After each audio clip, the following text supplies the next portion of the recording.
মোবাইলের সবুজ বাতিটা জ্বলে রাত বিরাত,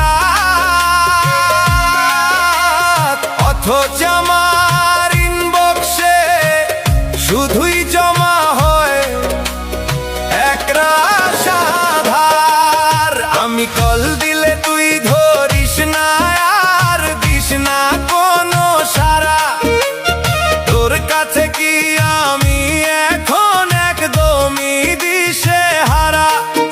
অনলাইনে থাকিস ঠিকই, চলে কথার আদান প্রদান, শুধু আমার মেসেজগুলোই পড়ে থাকে অবহেলায় অম্লান।